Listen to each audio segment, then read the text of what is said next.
Ой, сердце-то как хватануло. Надо таблетку срочно. Владимир Викторович, вы, даете. Такие новости на неподготовленную голову. Да что там я, все якутяне ведь как привыкли. Если к нам из Москвы кто понаедет, то в республике немедленно начинается лепота.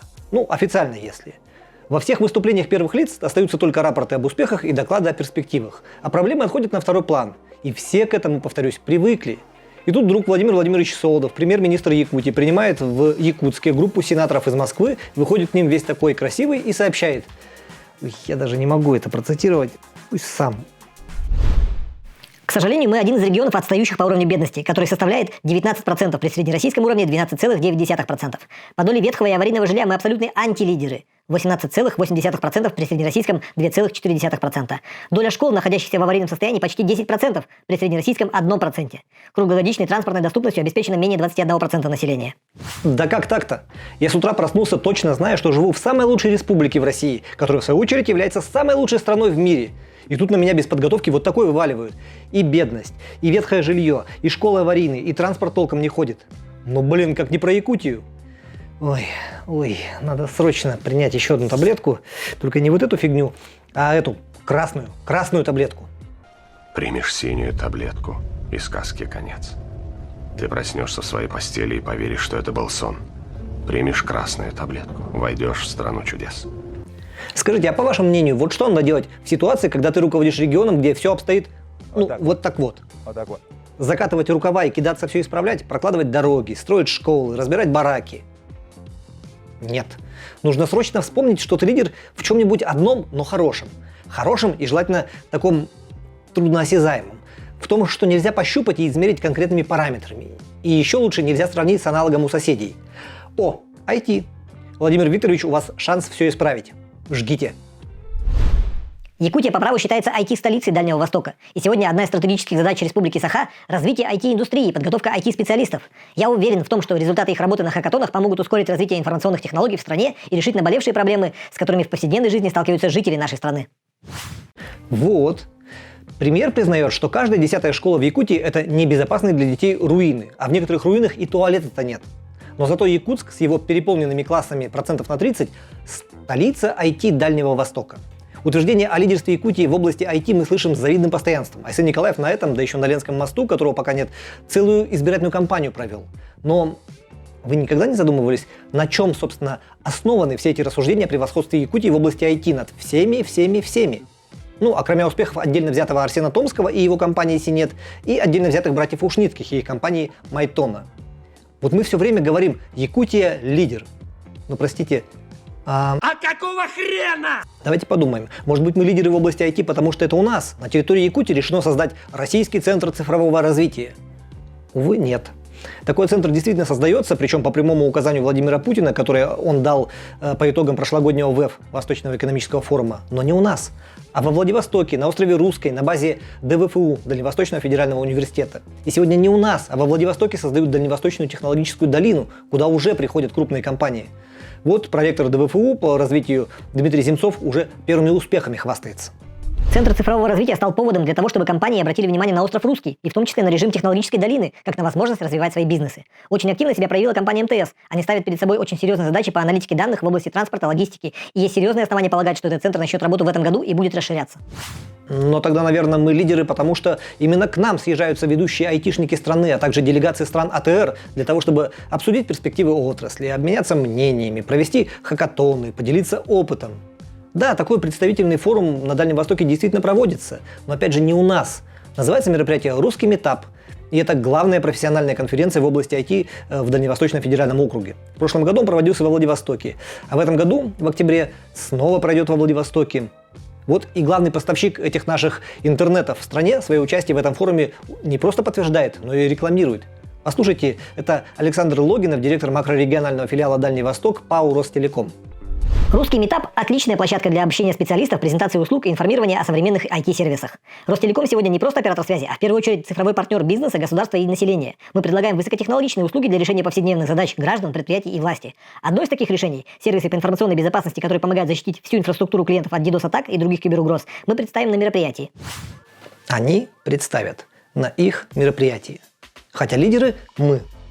Тут, впрочем, нужно проявить немного справедливости и отметить, что на прошлый русский митап ездила небольшая делегация из Якутии и команда якутских айтишников. И эти ребята не просто приняли участие в хакатонах, но и заняли там первое место. Тем самым подтвердив, таланты и самородки у нас есть. Пока есть. Вопрос, долго ли будут? Компания Майтона сегодня половину своих офисов держит в Сингапуре. Компания Синет перенесла свой главный проект InDriver в Нью-Йорк. А к нам, к лидерам Дальнего Востока, в Якутск-то кто-то едет? Ну вот как в тот же богом забытый Владивосток взяла и понаехала китайская компания Huawei.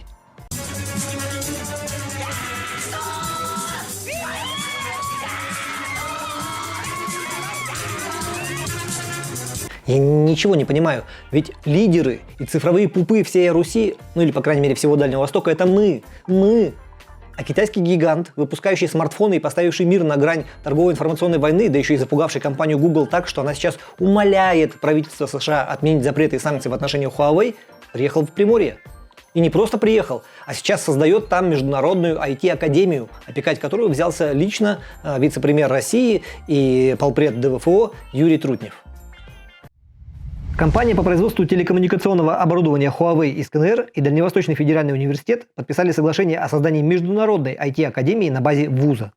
Участие в подписании документа приняли ректор ДВФУ Никита Анисимов, вице-президент по связям с общественностью компании Huawei Эми Линь, а также заместитель председателя правительства, полномочный представитель президента РФ в Дальневосточном федеральном округе Юрий Трутнев. По его мнению, это сотрудничество в дальнейшем будет успешно реализовано. Да что же это такое-то? Почему никто не сказал Трутневу и Эми Линь, что это не какое-то Приморье, а мы, Якутия, главные на Дальнем Востоке по IT. И Якутск – столица IT. Потому что у нас есть Майтона, у нас есть Синет, у нас есть Технопарк, и министр Семенов тоже есть. Наверное, китайцы из Huawei ехали к нам, просто их перехватили по дороге. Или они заблудились, потому что ГЛОНАСС не использовали. Надо срочно открыть людям глаза, их обманули. Ну а если не приедут, то и бог с ним. Подумаешь, международная IT-академия. У нас есть малая компьютерная академия при СВФУ. Или вот у кого открыт и действует, например, Центр развития робототехники? Что? Почти у всех? Ну-ка. Центр робототехники. Владивосток, Уссурийск, Артем, Пермь. А Якутск где? Как нет? Ну мы же самые-самые. Кто похвалит меня?